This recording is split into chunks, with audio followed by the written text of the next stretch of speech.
Have you ever stopped to think that maybe we're ignoring the most important messages heaven is trying to send us? While millions chase after signs, proofs, and some kind of evidence that God really exists and cares about us, an Italian teenager lived experiences so intense and supernatural that they'd make any skeptic rethink everything. I'm talking about Carlo Acutis, the boy who saw the Virgin of Fatima face to face and received messages that should make each of us tremble, not out of fear, but out of urgency. And who better to tell us this story than Antonia Salzano, the mother who witnessed every moment of that mystical journey. What she reveals goes far beyond an inspiring story of faith. It's a loud wake-up call for a generation losing its way, trading what truly matters for what fades, while time slips right through our fingers. Now, I know what you're probably thinking. Here comes another story about a saint, one of those I can't possibly relate to, with my real-life problems and bills to pay. But hold on, because Carlo wasn't that kind of saint, distant or out of touch. This kid played video games, built websites, loved pizza, had friends, laughed out loud, lived fully. The difference? He discovered a secret most people spend their entire lives missing. That the real adventure, the real excitement, the real power lies in connecting with Jesus every single day through the Eucharist. Sounds too simple to be true? That's exactly the problem. We complicate spirituality so much, always chasing extraordinary experiences in faraway places, while ignoring the miracle that happens every single day, right under our noses at every Mass, in every consecrated host. And here's the part that'll blow your mind. Carlo didn't just believe this in theory, he saw it, he experienced it. He received direct visions from the Virgin Mary, bringing urgent messages about the critical state of the world and of Christianity itself. Saint Jacinta of Fatima appeared to him. Sister Lucia came to him in a dream with specific instructions. This isn't some medieval monastery story. It happened just a short while ago, to a boy born in the internet age. And you know what's even more striking? These apparitions weren't meant to make Carlo feel special or superior. They were warnings, calls to action, messages for you, for me, for all of us living in these confused and turbulent times. The Virgin doesn't appear for nothing. She comes when her children are in real danger, when humanity is on the verge of falling into a spiritual abyss it may not climb out of. But don't worry. This isn't one of those stories meant to make you feel guilty or heavy. Quite the opposite. What Antonia reveals about Carlo's life is like a spiritual treasure map, a heavenly GPS showing exactly how to break free from mediocrity, from emptiness, from that inner coldness so many feel even when they seem to have everything. Carlo discovered, and lived until his last breath, that daily Eucharistic adoration, Mass, and the Rosary aren't dull obligations for traditional Catholics. They're the fast lane to heaven, as he used to say, concrete, practical, time-tested tools that have turned ordinary people into spiritual giants for centuries. And the best part? You don't have to wait for heaven to see the results. Life starts to change now, problems start to make sense now, and that peace beyond understanding fills your heart now. Carlo proved it by living a radiant, full life even while facing the brutal leukemia that took him within weeks. So get ready. What you're about to discover isn't just a touching story of a modern saint. It's a personal, direct call that's impossible to ignore. The Virgin of Fatima spoke to Carlo, and through him, she's speaking to you. The messages he received about the first Saturdays, about reparation, about Eucharistic miracles that scientifically prove the real presence of Jesus, they've been preserved for a reason, because you were meant to hear them. Your life is about to make a lot more sense. The pieces are going to start fitting together. And who knows, maybe you too will begin to experience that supernatural dimension of faith that once seemed reserved for a few chosen mystics.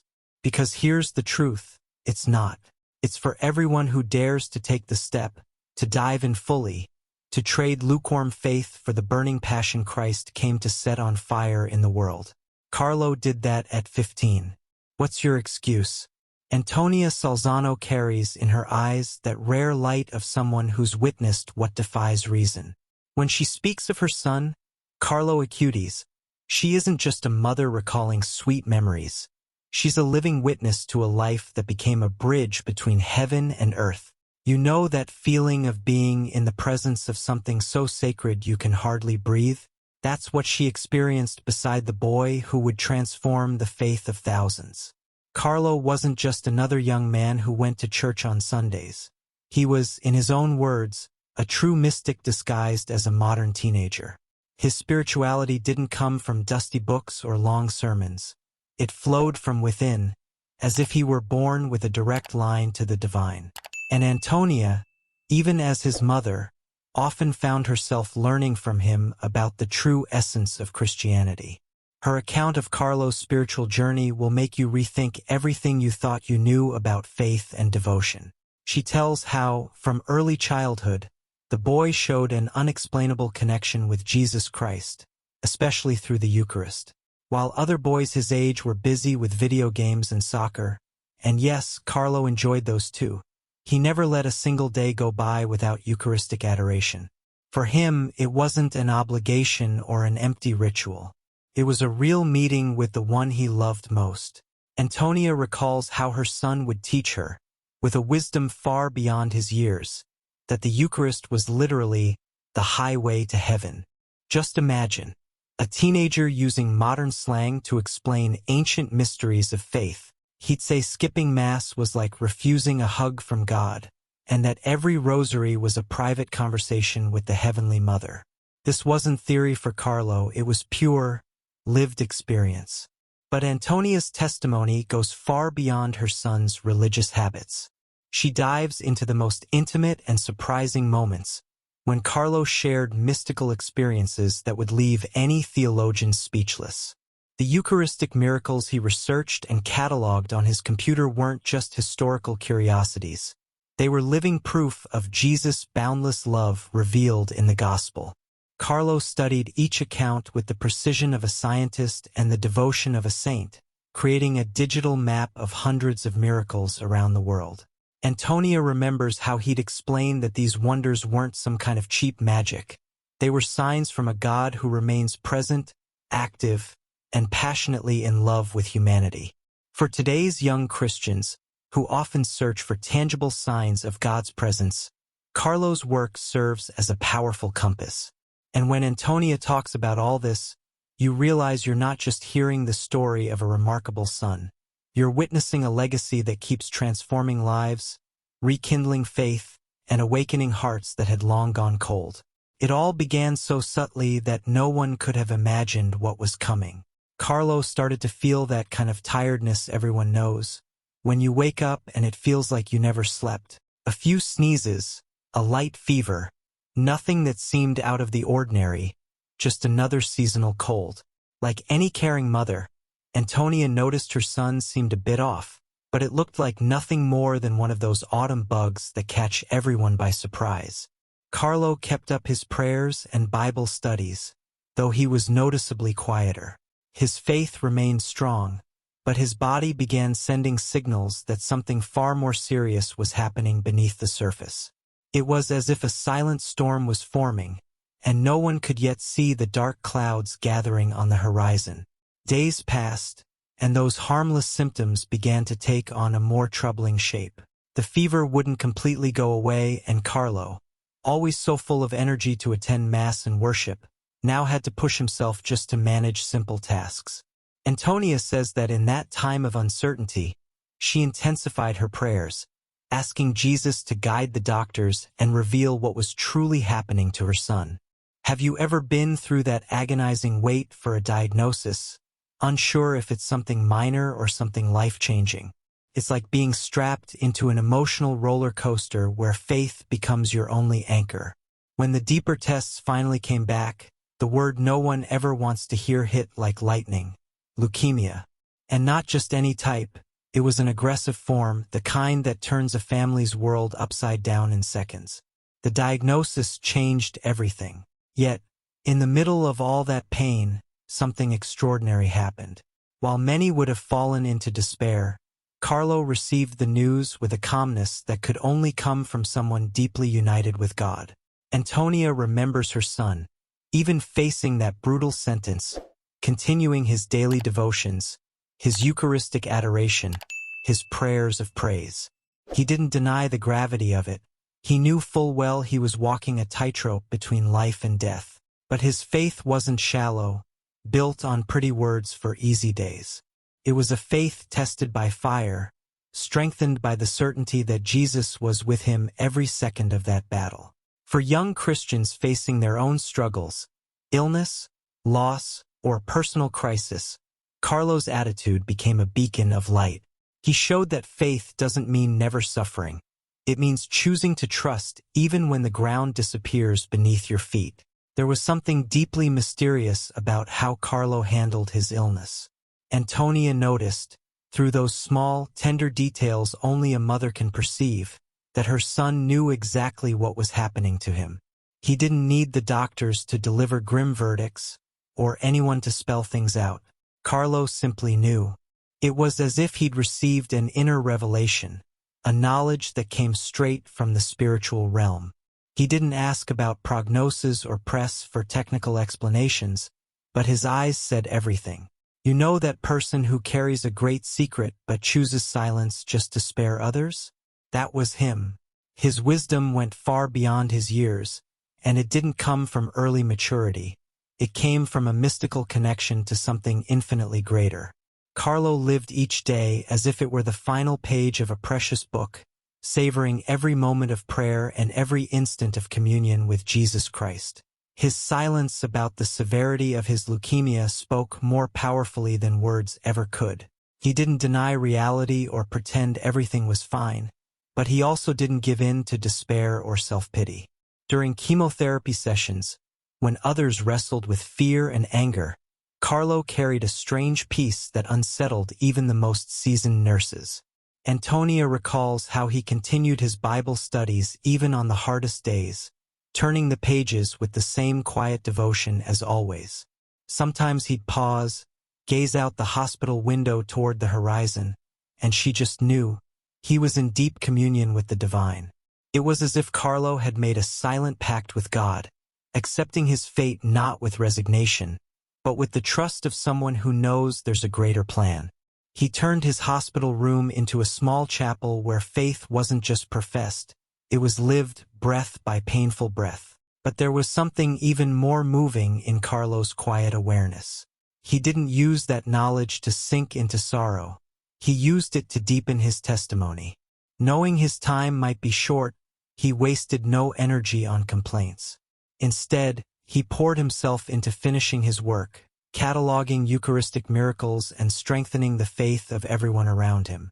Antonia's voice still trembles when she remembers her son, frail but determined, continuing his research on the computer, building the project that now inspires millions of young Christians across the world. He'd joke, half playful but dead serious, that he had to finish his mission before checkout. For him, illness wasn't an obstacle to the gospel, it was part of it. Each day in the hospital became a chance to show that real faith isn't about being comfortable, but about staying faithful even when everything hurts. And in that silence heavy with meaning, Carlo taught a lesson that many preachers spend a lifetime trying to express. True faith doesn't need grand words. It shows itself in how you face your darkest battles. Calling Carlo a mystic isn't a mother's exaggeration or poetic license. It's simply the truth of who he was. Antonia explains that from a very young age, her son showed a spiritual depth that left adults astonished. While other children were still learning their basic prayers, Carlo was already diving deep into reflections about the Eucharist, about the real presence of Jesus Christ, about mysteries of faith that theologians spend decades trying to grasp. It wasn't book knowledge. It was something innate, as if he'd been born with a special antenna tuned directly to heaven's frequency. He spoke about complex truths of Christianity with such natural simplicity that they became clear even to those who'd never understood them before. Imagine a 12-year-old explaining the mystery of transubstantiation as casually as if he were talking about his favorite video game. That was Carlo. He made the sacred accessible without ever diminishing its holiness. Carlo's mystical dimension revealed itself in remarkable ways in his daily life. He wasn't one of those caricatured saints who walk around solemn and detached from the world. Not at all. Carlo played PlayStation, built websites, hung out with friends, and loved pizza like any Italian teenager. But his presence carried that unmistakable peace that only people deeply connected with God seem to radiate. Antonia recalls finding him many times in a kind of ecstasy during Eucharistic adoration, as if he'd stepped into another dimension of reality. His prayers weren't routine or mechanical. They were real encounters, intimate conversations with Jesus in which he laughed, cried, questioned, and received answers. For today's young believers, who often find worship repetitive or uninspiring, Carlo's example shows that faith has an oceanic depth waiting for anyone willing to dive in. He understood that religion isn't about dry rules. It's about nurturing a passionate love story with the Creator. What made Carlo truly special was his gift for translating mystical experience into the language of the modern world. He didn't hide away in a chapel. He used technology to spread faith. He built websites about Eucharistic miracles, documented Marian apparitions, and turned his spiritual insight into digital tools that now reach millions. With that same rare wisdom that defined him, he understood that the gospel must always be shared in the language of the times. In his era, that meant using HTML and CSS to build galleries of miracles. Antonia still marvels at how her son balanced the old and the new, the traditional and the modern, so effortlessly. He attended daily Mass, never missed adoration, prayed the Rosary with Franciscan fervor, and yet mastered programming and digital design. He was a saint of the 21st century, proving that mysticism and modernity not only can coexist but should walk hand in hand. His wisdom lay in knowing that the essence of faith is eternal, but the ways we share it must keep evolving. And then came the experiences that would make even the most skeptical hearts pause. Antonia reveals, with that mix of reverence and awe that never fades, that Carlo had visions of the Virgin of Fatima. These were not vague dreams or fleeting impressions. They were mystical encounters as real as the conversation you had this morning. The Heavenly Mother appeared to that young Italian boy with the same tenderness she once showed to the 3 shepherd children in Portugal decades earlier. Carlo described those visions with astonishing detail. The blue mantle, the rosary between her fingers, and that gaze, gentle and penetrating at once. But what mattered most wasn't the vision itself, it was the message she brought. The Virgin spoke of the urgency of prayer, of the need to make reparation for the sins of the world, and of how humanity was drifting dangerously far from God. For Carlo, these experiences weren't mystical privileges to boast about, but immense spiritual responsibilities. He understood that these graces weren't given for his own sake, but so he could share them with other young Christians who desperately needed divine guidance. Saint Jacinta, one of the Fatima visionaries, also appeared to Carlo in an extraordinary way. Antonia says that this connection made perfect sense if you stopped to think about it. Jacinta died as a child, offering her sufferings for the conversion of sinners, exactly what Carlo would do decades later. It was as if there existed a heavenly fraternity of young mystics, and Jacinta had come as a spiritual mentor to prepare Carlo for his mission. In these apparitions, she shared secrets about heaven, spoke of the beauty of voluntary sacrifice, and explained how every suffering offered with love becomes grace for souls teetering on the edge of spiritual ruin. Carlo absorbed these lessons with his usual hunger and then translated them into his own words for anyone willing to listen. He understood that these mystical encounters were not celestial entertainment, but powerful tools meant to strengthen the flickering faith of an entire generation. Jacinta's message echoed through him. Holiness is not about age. It's about total surrender. The messages Carlo received in those visions feel almost eerily relevant today. Our Lady of Fatima warned of the dangers of materialism, of how technology can become an idol when it replaces God, and of the coldness that is freezing hearts in modern society. Yet her words were not just warnings. They were also filled with radiant hope. She spoke of the transforming power of the Eucharist, of how daily adoration can completely reshape a life, of how the rosary is a spiritual weapon stronger than any nuclear bomb. Carlo took those words so seriously that they became the center of his brief but fiery life. Antonia recalls how her son used to explain that the Blessed Mother doesn't appear to frighten anyone. She comes to warn, like a mother who sees her child playing near a cliff. It was pure evangelization, urgent, tender, and full of love. And for those who think mystical visions belong to the medieval past, Carlo's experience proves that heaven still speaks. We just need spiritual ears open enough to hear it. Sister Lucia's appearance to Carlo in a dream was one of those moments that make you realize the spiritual world operates on a logic far beyond our understanding. Lucia, the last surviving Fatima visionary, had already passed from this life when she appeared to the young Italian. But in the realm of the spirit, death holds no barrier. There is only a communion of saints that crosses every boundary. Antonia describes how Carlo awoke from that dream completely changed, his eyes shining with that unmistakable light she had come to recognize. He had no doubt. It wasn't an ordinary dream, but a real encounter, a direct instruction from beyond. Sister Lucia appeared with the serene authority of one who had spent her whole life guarding the Fatima message, and her words were crystal clear. The first Saturdays of the month carried a spiritual importance that most people were completely neglecting. It was as though she had come personally to make sure the torch of Fatima would continue to burn through Carlo. Her instruction wasn't complicated, but it required commitment, something our instant gratification culture finds harder and harder to grasp. She explained in careful detail the devotion of the 5 first Saturdays. To confess, receive communion, pray the rosary, and meditate for 15 minutes on the mysteries, all with the intention of making reparation for the offenses committed against the Immaculate Heart of Mary. It sounds simple, doesn't it? But Lucia emphasized that continuity was essential, to do this for 5 consecutive months without interruption. Carlo grasped the urgency of that message. We live in times when faith is attacked from every direction, when Christianity is mocked, when young believers abandon the church in droves. Reparative prayers are not quaint rituals. They are acts of spiritual warfare, shields against the darkness closing in on the world. Antonia recalls how, after that dream, Carlo became a fervent apostle of this devotion, explaining to everyone why those first Saturdays were so vital for the salvation of souls.